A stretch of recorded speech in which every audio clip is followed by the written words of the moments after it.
De referência de livros sobre a Segunda Guerra Mundial, o mundo tá cheio, né? Seja a história da guerra, seja um livro de ficção com pano de fundo a guerra. E são perspectivas importantes, sim. Mas elas têm sempre o mesmo argumento.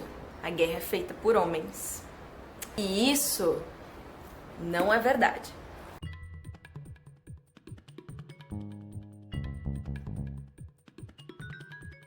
Bom dia, boa tarde, boa noite, bom, não sei por que eu sempre falo isso. Hoje eu vim falar sobre um livro que é extremamente importante. A Guerra Não Tem Rosto de Mulher, de Svetlana Alexievich, publicado aqui no Brasil pela Companhia das Letras, foi uma leitura muito importante. Aqui nós vamos encontrar relatos de ex-soldadas soviéticas em seus mais variados papéis. A gente vai ver, de fato, os bastidores da guerra. Tudo vai girar em torno da figura da mulher nessa realidade que as pessoas colocam como algo masculino. De fato, este lance de você chamar de masculino é extremamente opressor. A gente vê aqui que essa realidade masculina foi imposta a essas mulheres, ou seja, nem na guerra elas poderiam ser mulher. Algumas mulheres foram para a guerra querendo realmente lutar pela pátria, querendo realmente provar seu valor dentro dessa função, pela vontade de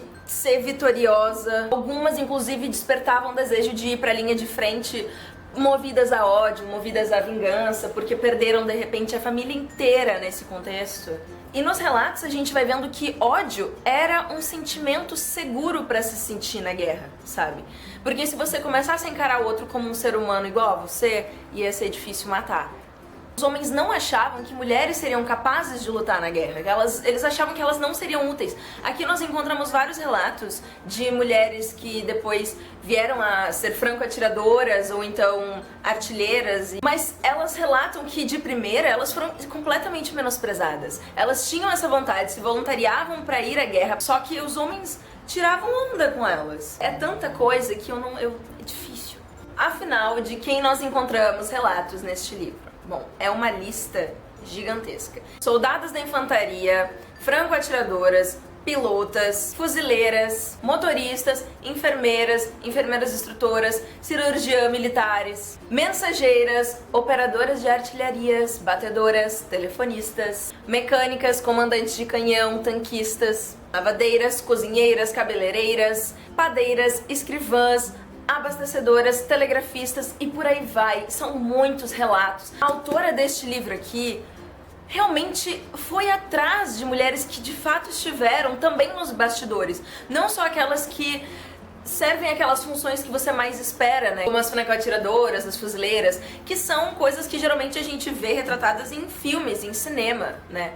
Agora, quem é que trata das lavadeiras de guerra? Quem é que pensa em como foi para uma cozinheira ter que sempre se virar com o que tinha para poder construir pelo menos uma refeição que durasse um tempo e que conseguisse repor energias das pessoas que estavam lá na guerra? As cabeleireiras que sentiam dor em ter que cortar os cabelos magníficos das mulheres porque elas tinham que parecer o máximo possível com homens. Tem um relato de uma das lavadeiras que ela fala o seguinte: ela diz que elas lavavam as roupas com lágrimas e secavam com lágrimas. Tem detalhes que você nem pensa, que são coisas assim que de início você acha estranho, você... Não, mas quem é que vai se importar com isso no contexto da guerra? Mas sim, importa, porque afinal você tem que se despedir de tudo que você é pra virar algo que você não deveria ser. Homens que diziam pra elas que elas não eram mais mulheres, que elas agora eram homens. E sobre o que elas contam? Nossa, elas contam muitas coisas. Como era quando você estava lá no front, na linha de frente. Sobre querer ir pra guerra e ser menosprezada por homens. Inclusive, isso é um ponto extremamente presente nos relatos, assim, especialmente das mulheres que queriam atirar. Sobre o que é retratado em filmes. Tem inclusive um trecho de um relato de uma das mulheres que fala sobre o absurdo que é retratado no cinema, porque é longe da realidade. Agora assisto filmes sobre a guerra. Uma enfermeira na linha de frente, anda arrumadinha, limpinha, não usa calças de algodão e sim uma saia, a boina em cima do topetinho.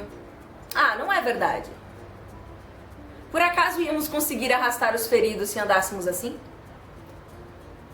Não fica muito bem se arrastar de sainha quando todos à sua volta são homens. E pra falar a verdade, só nos deram saia no fim da guerra como farda de gala. E só aí recebemos também calcinhas em vez de roupa de baixo masculina. Não sabíamos onde nos meter de tanta felicidade. Esse relato é de uma enfermeira instrutora. Olha como é diferente. Não tem nada a ver. É importante a gente ler esse livro. Além disso, também encontramos relatos sobre mães. Tanto mulheres que têm mães e foram para a guerra, quanto as mulheres que são mães, que foram mães. Mulheres que tiveram que abandonar seus filhos. Ou então mulheres que sofrem por não conseguirem se lembrar da mãe. Não terem memórias nítidas, memórias além de uma despedida.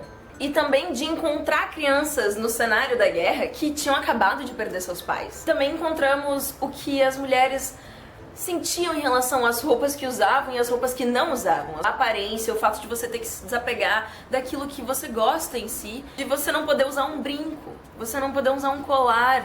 E aí também tem sobre uma realidade que eu achei muito complicada também, que é o pós-guerra. Muitas mulheres souberam que não conseguiriam se casar, porque os homens não queriam mulheres masculinizadas, mulheres que estiveram em guerra, mulheres que não eram mais mulheres. Então, assim, para essas mulheres que lutavam na guerra, era uma vergonha. Elas não podiam dizer que tinham participado disso, que tinham participado da grande vitória, que é como elas falam aqui. Elas tinham que esconder isso, para poder ter uma chance de casar com alguém. Enquanto os homens aqui, né, super se vangloriavam, porque conseguiram sobreviver, esses homens conseguiam casar, tudo bem. Agora as mulheres não, e isso, depois da guerra, também tinha uma grande dificuldade para elas se habituarem à vida cotidiana, voltar realmente a ver as coisas numa perspectiva de vida e não de morte. Ainda assim, nós encontramos relatos sobre a maior resistência dentro desse período de ódio, que é o amor. Elas falam sobre o amor, elas sentem falta, buscam como podem, então elas buscam em detalhes tão íntimos que às vezes você lê e realmente sente que tem uma pessoa ali falando pra você porque você deu motivos pra ela se abrir. Coisas tão íntimas, tão sutis.